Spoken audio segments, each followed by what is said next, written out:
lie there in that old curiosity shop. Well, hi there, good folk.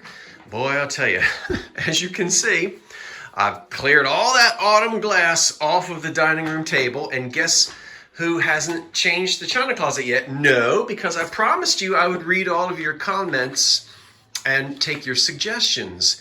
And I plan on doing that later today. But it's Monday, and that means tonight is the Two Chaps live sale, and I want to show you a preview. Now, don't forget that tonight the show is on David and Tammy's channel. That's Vintage Uprising Texas. So don't tune into my channel at 8 o'clock tonight. Come over to David and Tammy's at 8 o'clock tonight. David and I are keeping special holiday hours, which means we're keeping the store open late. We're going to sell until 10:30 tonight, so, stay up late. And we're going to bring some extra items to the show.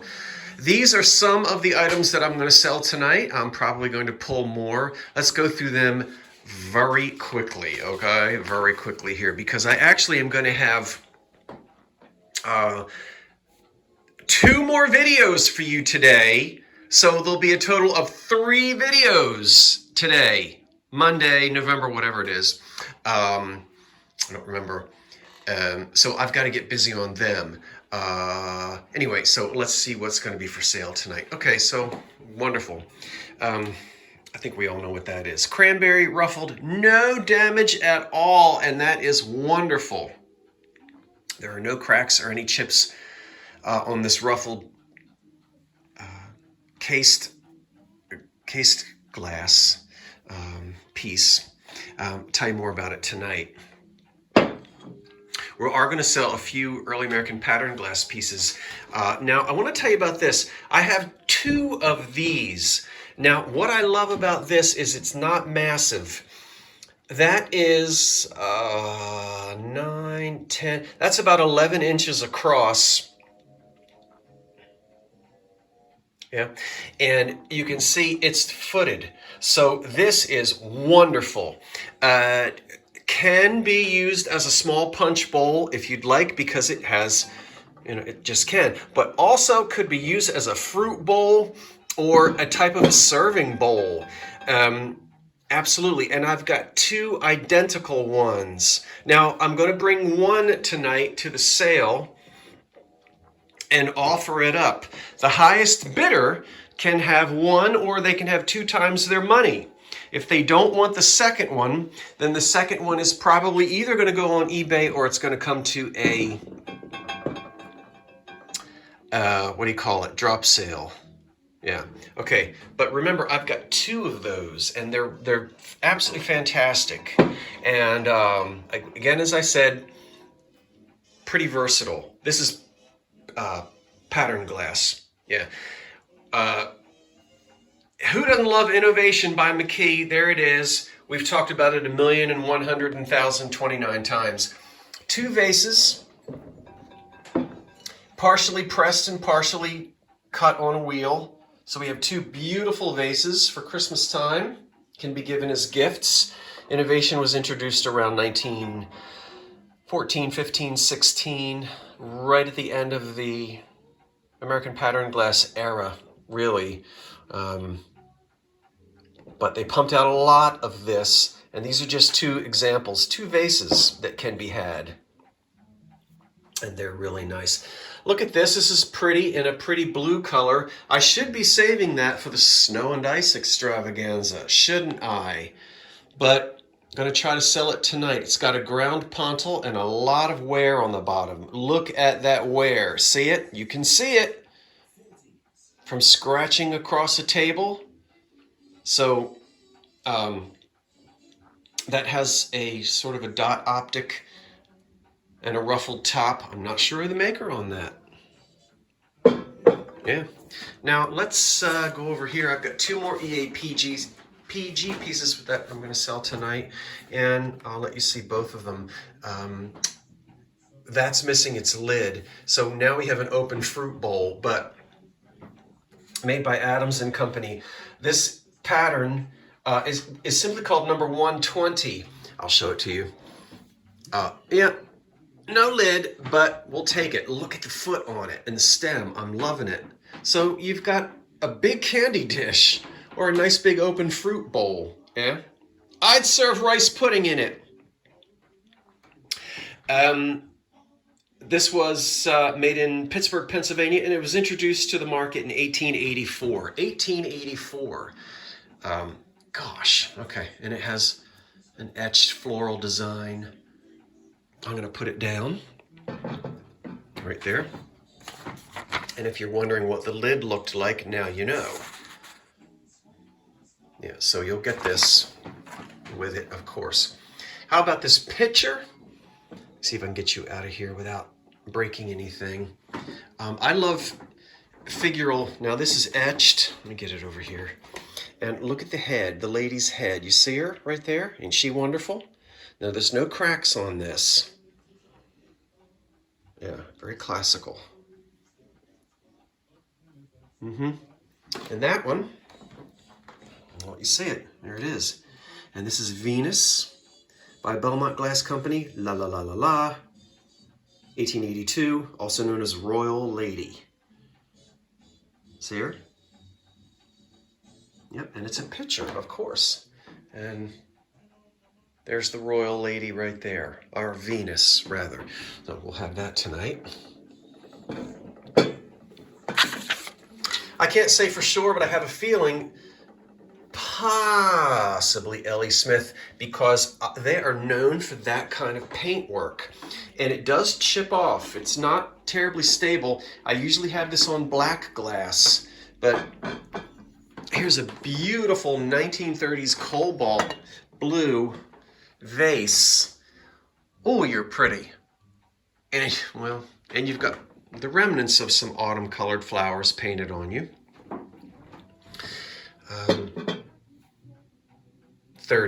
1930s.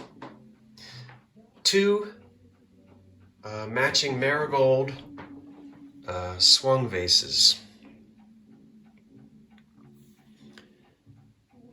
And this brother and sister are going to stay together. I'm going to offer them to one person. Highest bid. We'll take both of them. We're going to keep those together. Yeah. And then I have some blue willow and a piece of flow blue, and then the snack sets. The snack sets, all right, I've got 12 plates and 11 cups. All right.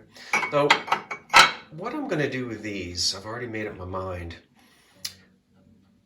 We're going to offer them up tonight, and it'll be, I'm going to offer up one, yeah? And then it's however many you want times your money. You understand. So let's move these out of the way. I know you know what I mean, but I don't always explain things correctly. So in other words, we'll say, okay, there you go. Now, if it sells for $5, just this one, let's say $5 is the high bid.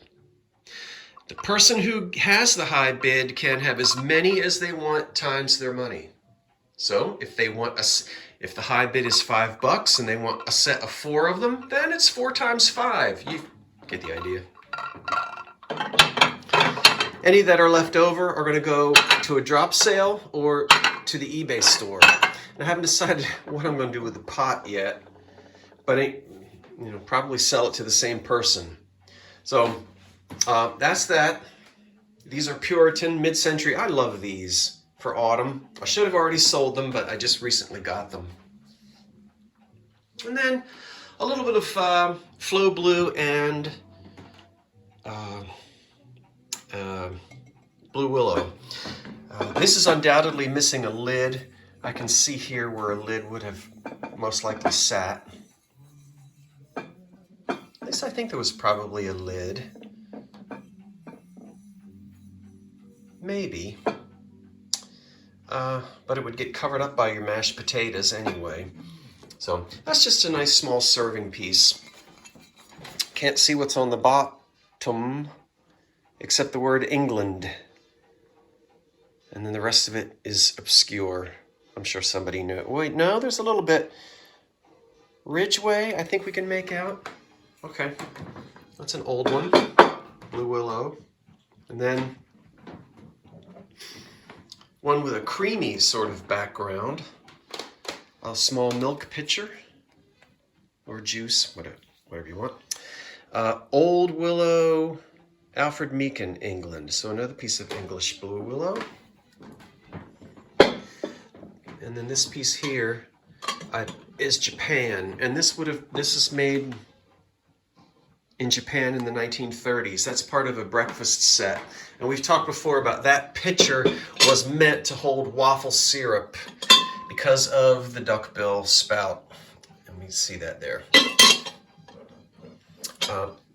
For a breakfast set, a muffineer, cream and sugar, they would have come with it for making waffles and pancakes at the breakfast table, which was a big thing in the 1920s.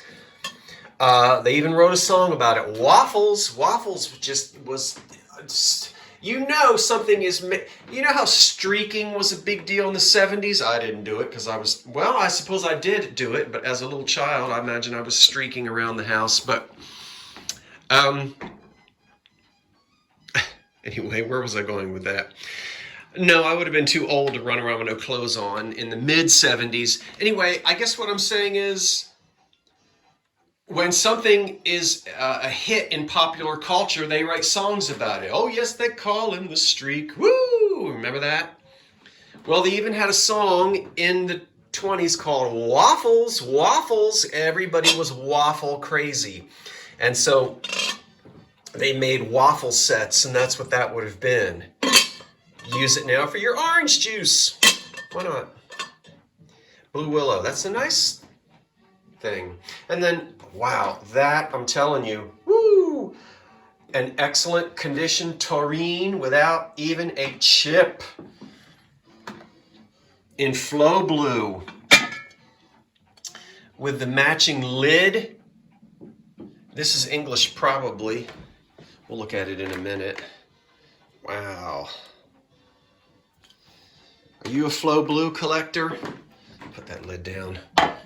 The handles are fine. Get over here in the... Oops, sorry, I know you can't. We can see the word England, and I'll have to... Because is it Maddox, I think, John? Yeah, probably. It's a little... well, it's naturally blurry because of the flow. It's hard to read. So that's a mold line there, of course, not a crack. The handles are excellent. Look how clean it is. That's ready. That is ready for your lobster bisque. I had an excellent lobster bisque the other night. I went out for dinner. Well, not really dinner. I went out to meet a friend of mine, and it was a raw evening, and so we both got a bowl of soup, and I had the lobster bisque, and he had Italian wedding soup. Okay, anyway, that's that. So we'll have these pieces tonight, as well as some others. Others, yeah, I don't know yet, but you know me. I'll just go down in the basement and go shopping. Okay, see you tonight at 8 o'clock. If you have any questions between now and then, I'll try to keep an eye out on the chat. And then, if you're not going to watch the live sale tonight, I still have 2 videos. I've got a thrift haul. Well, I've got the thrifting video footage of me in the thrift store. And then I'll come back to the front porch and show you everything that I bought. So those 2 videos will come out tonight as well. Okay, that's it. Scott from the old Curiosity Shop saying thanks for watching. Wait for the cat. See you tonight at 8. So long for now.